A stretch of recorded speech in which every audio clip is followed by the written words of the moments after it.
ሰላም ጤና ይስጥልን። በመላው ዓለም የምትገኙ የተወደዳችሁ የሮሃ ቲቪ ተከታታዮች የህዳር 25 2018 ዓ.ም የረፋድ ዜናዎችን ይዘንላችሁ ቀርበናል። አፋብኃና አፋሕድ በጋራ በአገዛዙ ጦር ላይ ያካሄዱት ውጊያ በከፍተኛ ድል ታጅቦ እንደቀጠለ ነው። ዝርዝር የአውደ ግንባር መረጃዎችን ይዘናል። ብልጽግና በገቢዎች ሰራተኛ በኩል የሚፈጽመው የሙስና ተግባር ከአቅም በላይ ስለሆነ እያንዳንዱ ሰራተኛ ላይ ካሜራ ገጥም ያለው ብሏል። ሰሙታላችሁ። አብይ አህመድ የኤፈርት ድርጅት የባንክ አካውንቶች ላይ እገዳ መጣላቸው ጦርነቱ በይፋ እንደማወጅ ሊቆጠር እንደሚችል ተገልጿል። ትራምፕ ሶማሊያውያን ስደተኞች አሜሪካ ውስጥ እንዲኖሩ እንደማይፈልጉ ከተናገሩ በኋላ ከኢላን ኡመር ምላሽ አስተናግደዋል። ውድ አድማጭ ተመልካቾቻችን አብራችሁ ልትቆዩ ከፈቀዳችሁ እነዚህን መረጃዎች በዝርዝር የምናሰማችሁ ይሆናል። የሮሃ ቲቪ ወቅታዊና ሀቀኛ መረጃዎች እንዲደርሷችሁ ቻናሉን ሰብስክራይብ፣ ላይክ እና ሼር በማድረግ አሁኑኑ ቤተሰብ ይሁኑ። አፋብኃና አፋሕድ በጋራ በአገዛዙ ጦር ላይ ያካሄዱት ውጊያ በከፍተኛ ድል ታጅቦ እንደቀጠለ ነው። ከአማራ ፋኖ ብሔራዊ ኃይል ምስራቅ አማራ ቀጠና ሚኒሊክ እዝ ንጉስ ሚካኤል አሊ ኮር እና ከአፋሕድ ሸዋ ጠቅላይ ግዛት እዝ አጼ አምደ ጽዮን ኮር የተውጣጣ የፋኖ ኃይል በምዕራብ ወሎ ግንባር ከለላ ወረዳ ውስጥ ታላቅ የጦር ሜዳ ጀብዱ መፈጸሙ ተገልጿል። በቅንጅት በተሰራው ኦፕሬሽን ከ20 በላይ ያገዛዙ ኃይል የተማረከ ሲሆን የብልጽግና ጦር 3 መኪና የሚሆን ሙትና ቁስለኛ ጭኖ ሸሽቷል። ሆኖም በዚህ በከለላ ወረዳ እግር ከተማ አቅራቢያ የሚገኘውን ደንጎ ጥብቅ ደን የብልጽግናው ኃይል በከባድ መሳሪያ አውድሞታል ተብሏል። የአገዛዙ ኃይል የፋኖ አመራሮች በጋራ ተገናኝተውበታል በሚል በደገር ቀጠና ውጊያ ቢከፍትም በፋኖ የመልሶ ማጥቃት ዘመቻ ከባድ ኪሳራ ደርሶበታል። በዚህም ከትናንት በስቲያ በደገር ግንባር የተጀመረው ጦርነት ትናንት ቀጥሎ የዋለ ሲሆን በስተመጨረሻ ፋኖ ከተማይቱን ሙሉ በሙሉ በቁጥጥር ስር አውሏታል። ከዚህ በተጨማሪ ከደገር ከተማ በቅርብ ርቀት የሚገኙት ቲርቲራና ቆርኬ ታዳጊ ከተሞችን በፋኖ ቁጥጥር ስር መዋላቸው ታውቋል። ባለፉት 24 ሰዓታት በተደረገ ትንቅንቅ በቲርቲራ በኩል የሳጅን አደም አሊ ወይም አባያናደው ክፍለ ጦር አንደኛ ሸዋንግዛው ካሳ ተሾመ ሻለቃ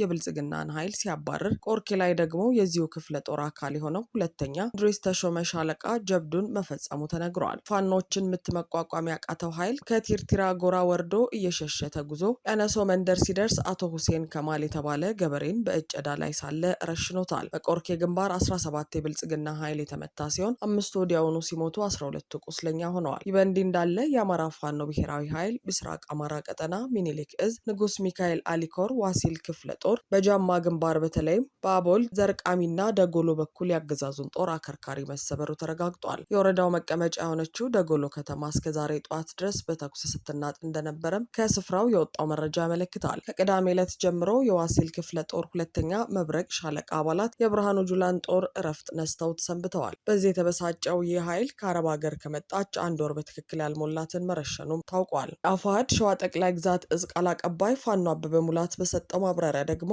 ለየብቻ ተሰልፈው የነበሩ የፋኖ ድርጅቶች ዛሬ በጋራ አገዛዙን እየተዋጉና እየተዋደቁ ነው ብለዋል። ከአሁን በኋላ በሴረኞች ምክንያት አንዱ ከወዲያ ሲበላ አንዱ ደግሞ ከወዲህ ሆኖ አይመለከትም፣ ሁላችንም በጋራ ጠላት ላይ እንዘምታለን ሲልም አክለዋል። ይህ በእንዲህ እንዳለ የፋሽስቱ አገዛዝ ቁልፍ የመረጃና ደህንነት እንዲሁም የመከላከያ መንገድ መሪ የሆኑ ባንዳዎች ራያ ቆቦ አራዱም ወታደራዊ ካምፕ ላይ እርምጃ ተወስዶባቸዋል። የራያ ቆቦ ወረዳ መረጃና ደህንነት የመከላከያ መንገድ መሪ እንዲሁም ንጹሐን አማራዎችን በማሳፈንና በማስረሸን ብሎም ወጣቱን በኃይል በማስገደድ ወደ መከላከያ በማስገባት የባንዳነት ተግባር ሲፈጽሙ የኖሩት የፋሽስቱ አገዛዝ ቁልፍ ሰዎችና ሆዳደር የራያ ቆቦ ወረዳ ካድሬና ሚሊሻዎች በምስራቅ አማራ ኮር ሁለተኛ ቃኝ አባሎች እርምጃ ተወስዶባቸዋል። ከአማራ ህዝብ ተፈጥረው ከብልጽግና አገዛዝ ጋር በመተባበር የአማራ ህዝብ ላይ ዘር ማጥፋት እየፈጸሙ የኖሩት ሆዳደሮች አቶ ጉሸሽ ደረሰን ጨምሮ 4 ባንዳዎች ህዳር 24 2018 ዓ.ም ራያ ቆቦ አራዱም ወታደራዊ ካምፕ ላይ በምስራቅ አማራ ኮር ሁለተኛ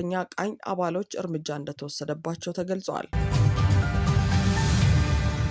ብልጽግና በገቢዎች ሰራተኛ በኩል የሚፈጽመው የሙስና ተግባር ከአቅም በላይ ስለሆነ እያንዳንዱ ሰራተኛ ላይ ካሜራ ገጥም ያለው አለ። ግብር ከፋዮችን የመከታተልና የመቆጣጠር ኃላፊነት የተሰጣቸው አዲስ አበባ ከተማ አስተዳደር ገቢዎች ቢሮ ሰራተኞች ከዛሬ ህዳር 24 2018 ዓ.ም ጀምሮ ካሜራ የተገጠመበት ዩኒፎርም ለብሰው ይሰማራሉ ሲል ቢሮ ገልጿል። ይህንን በካሜራ የታገዘ ነው ያለውን ሙሰኞችን የማሳደድ ተግባሩን ለመፈጸም ደግሞ ሌላ ከ100 ሚሊዮን ብር በላይ ወጪ ማውጣቱን ያዳነች አበባ አስተዳደር አካል የሆነው የገቢዎች ቢሮ ገልጿል። በዚህም መሰረት የአዲስ አበባ ገቢዎች ቢሮ ከትናንት ረቡዕ ህዳር 24 ጀምሮ ግብር ነክ ጉዳዮችን በተመለከተ የቁጥጥር ስራዎችን የሚያከናውኑ ሰራተኞቹ ቪዲዮ ካሜራ የተገጠመለት ዩኒፎርም በመልበስ እንደሚሰማሩ አስታውቋል። የካሜራ ቴክኖሎጂ የቁጥጥር ባለሙያዎች ቁጥጥራቸውን በድምፅና በምስል በመቅረጽ በቀጥታ ለዋና መስሪያ ቤትና ለቅርንጫፍ ጽህፈት ቤቶች እንደሚልኩ ቢሮ ገልጿል።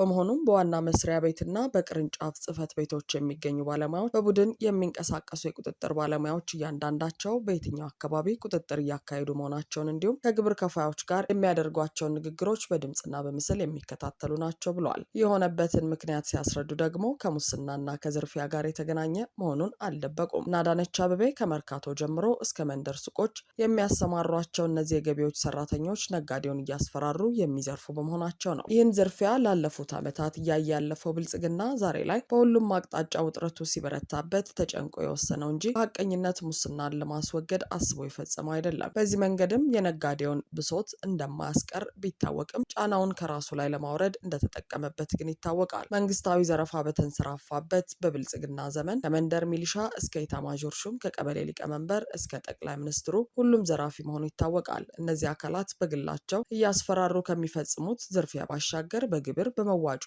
በመቀጮ ህዝቡን እየዘረፉ ስልጣናቸውን ለሚያስቀጥሉበት ጦርነት እያዋሉ ነው። አብይ አህመድም ከሰሞኑ ካድሬዎቻቸውን ሰብስበው ባሰሙት የተለመደ ዲስኩር ሙስናና ሌብነት እንኳንስ እንጂ አጥናፍ ሲሉም ተደምጠዋል። ዜሮ የምናደርጋቸው ነገሮች ብለው ዘርዝረው ሙስናና ሌብነትን ግን ትንሽ እንኳንስ እንጂ አናቆምም ብለዋል። ይህን ዝርፊያና ሌብነት የመንግስታቸው መተዳደሪያ መሆኑን የሚያሳይ ነው። የኤፈርት ድርጅት የባንክ አካውንቶች ላይ እገዳ መጣላቸው ጦርነቱን በይፋ እንደማወጅ ሊቆጠር እንደሚችል ተገለጸ። ከ5 ዓመት በፊት በትግራይ የተጀመረውን ጦርነት ተከትሎ እግድ ከተጣለባቸው ትልልቅ የትግራይ ተቋማት አንዱ የትግራይ መልሶ ማቋቋም ኢንዳውመንት ፈንድ ወይም ኤፈርት ነበር። በወቅቱ በተቋሙ ስር በሚገኙ አንድ ድርጅቶች ላይ እግድ ተጥሎ ሀብትና ንብረታቸውን እንዲሁም ገንዘባቸውን እንዳያንቀሳቅሱ ተደርጎ ነበር። በወቅቱ ድርጅቶቹን ኮሜርሻል ኖሚኒስ በጊዜያዊነት ሲያስተዳድር ቆይቶ ከበርካታ ወራት በኋላ እግዱ ተነስቶላቸው ነበር። ዳር 2013 ዓ.ም የተጣለው እግዱ ሐምሌ 2015 ዓ.ም በፍርድ ቤት መነሳቱ ይታወሳል። መሰረት ሚዲያ ደረሰኝ ያለው አዲስ መረጃ እንደሚጠቁመው ደግሞ በትግራይ ክልል ጊዜያዊ አስተዳደርና በፌዴራል መንግስት መሃል እየተካረረ ያለው እሰጥ አገባ መባባሱን ተከትሎ በትናንትናው ዕለት በሁሉም የኤፈርት ድርጅቶች የባንክ አካውንት ላይ እገዳ ተጥሏል። እገዳው ከጠቅላይ ሚኒስትር አብይ አህመድ በመጣ ቀጥተኛ ትዕዛዝ ተፈጻሚ መሆኑ ታውቋል። ኤፈርት አሁን ላይ ለህወሓት ሊቀመንበር ደብረጽዮን ገብረ ሚካኤል ታማኝ በሆኑ ሰዎች እየተመራ መሆኑን ውስጥ አዋቂ ምንጮች መጠቆማቸውንም ዘገባው አመልክቷል። ኤፈርት ከመስከረም ወዲህ በደብረጽዮን ሰዎች እጅ ገብቷል። ከዛ በፊት በአቶ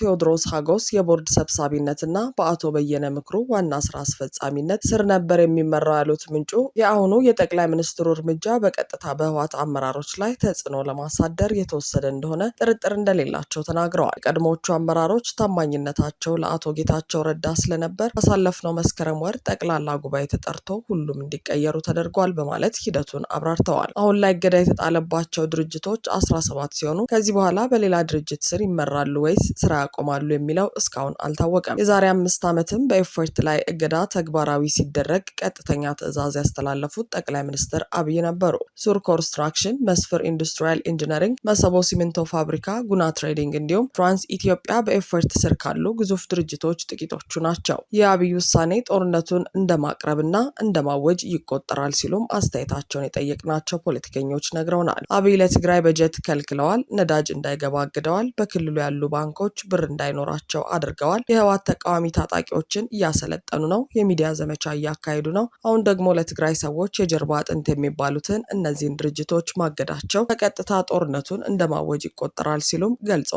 አስተያየት ሰጪዎቹ የትግራይ ኃይሎች እነዚህን ሁሉ ከበባዎችና እገዳዎች ችለውና ታግሰው ማለፍ ስለማይችሉ ወደ ጦርነት ሊገቡ ይችላሉ ሲሉም ተናግረዋል። በመሆኑም የአብይ ውሳኔ ጦርነቱን በይፋ እንደማወጅ ይቆጠራል ሲሉ ገልጸውታል። ትራምፕ ሶማሊያውያን ስደተኞች አሜሪካ ውስጥ እንዲኖሩ እንደማይፈልጉ ከተናገሩ በኋላ ከኢልሃን ኡመር ምላሽ አስተናገዱ። የአሜሪካው ፕሬዝዳንት ዶናልድ ትራምፕ የሶማሊያ ስደተኞች በአሜሪካ እንደማይፈለጉ በመግለጽ ለጋዜጠኞች ወደ መጡበት መመለስ አለባቸውና ሀገራቸው ጥሩ ያልሆነችው በምክንያት ነው ብለዋል። ማክሰኞ ዕለት በካቢኔ ስብሰባ ላይ እውነቱን ለመናገር ሀገራችን እንዲኖሩ አልፈልግም ብለዋል። ትራምፕ ወደ ሀገራችን ቆሻሻ ማስገባት ብንቀጥል አሜሪካ በተሳሳተ መንገድ ትሄዳለች ሲሉ ተደምጠዋል። የኢሚግሬሽን ባለስልጣናት በሚኒሶታ ሰፊ የሶማሌ ማህበረሰብ ውስጥ ዘመቻ እያቀዱ ስለመሆናቸው እየተነገረ ባለበት ጊዜ ነው ትራምፕ ይህን የሚያንኳስስ አስተያየት የሰጡት። የሚኒሶታ ግዛት ባለስልጣናት እቅዱ ከምስራቅ አፍሪካዊቷ አገር የመጡ የሚመስሉ የአሜሪካ ዜጎችን ያለ አግባብ ጠራርጎ ሊያስወጣ እንደሚችል በመግለጽ አውግዘዋል። በጋራ ትዊን ሲቲስ የሚባሉት ሚኒያፖሊስ እና ሴንት ፖል የተባሉት በዓለም ላይ ካሉ ትላልቅ የሶማሌ ማህበረሰቦች መገኛ መካከል ናቸው። ከተሞቹ በአሜሪካ ውስጥ ትልልቆቹ የሶማሌ ማህበረሰብ መገኛ ናቸው። ትራምፕ ማክሰኞ ዕለት ለሰዓታት በቴሌቪዥን ከተላለፈው የካቢኔ ስብሰባ በኋላ በሰጡት አስተያየት የሶማሊያውያኑ በሀገራችን እንዲኖሩ አልፈልግም፣ እውነቱን እነግራቸዋለሁ። ሀገር ለመባል የማትበቃው ሶማሊያ ምንም የላቸውም፣ እርስ በርሳቸው እየተገዳደሉ ይኖራሉ፣ ምንም መዋቅር የለም ብለዋል ትራምፕ። ከዚያም ለኮንግረስ ለመመረጥ የመጀመሪያዋ ሶማሌ አሜሪካዊቷ ተወካይ የሆኑትን ዲሞክራቷን ኢልሃን ኦማርን ወደ መተቸት ዞረዋል። ፖለቲከኛው ኢልሃን ኦመር በበኩላቸው በማህበራዊ ሚዲያ ላይ በእኔ ላይ ያለው አባዜ አስፈሪ ነው ብለዋል። በጣም የሚያስፈልገውን እርዳታ እንደሚያገኝ ተስፋ አደርጋለሁ ሲሉም ለትራምፕ ምላሽ ሰጥተዋል። የሀገሪቱ የስደተኞችና የጉምሩክ ተቋም የሆነው ኢሚግሬሽን ኤንድ ከስተምስ ኢንፎርስመንት በትራምፕ አስተዳደር መንትያ ከተሞች ውስጥ ህጋዊ ያልሆኑ የሶማሊያ ስደተኞችን ኢላማ እንዲያደርግ መመሪያ ተሰጥቶታል ሲሉ እቅዱን የሚያውቁ ሰው ማክሰኞ ዕለት ለቢቢሲ አሜሪካ አጋር ሲቢኤስ ኒውስ ተናግረዋል። ባለስልጣኑ እንዳሉት በዚህ ሳምንት ኦፕሬሽኑ ሲጀመር በመቶዎች የሚቆጠሩ ሰዎች ኢላማ እንደሚደረጉ ይጠበቃል። ስለ ኦፕሬሽኑ ለመጀመሪያ ጊዜ የዘገበው ዘ ኒውዮርክ ታይምስ ነው። ስለታቀዱት ስራዎች አስተያየት ለመስጠት ፈቃደኛ ያልሆኑት አይስን የሚቆጣጠረው የሀገር ውስጥ ደህንነት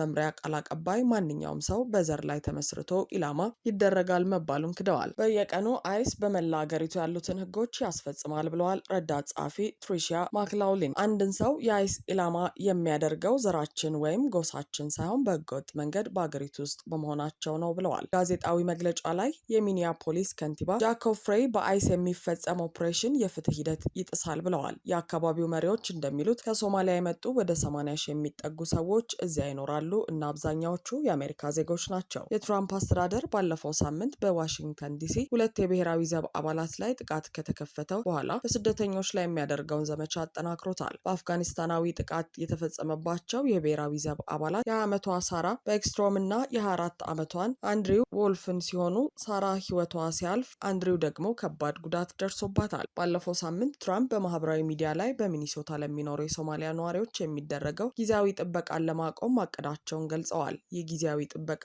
በችግር ውስጥ ካሉ ሀገሮች ለመጡ ስደተኞች የሚደረግ ነው።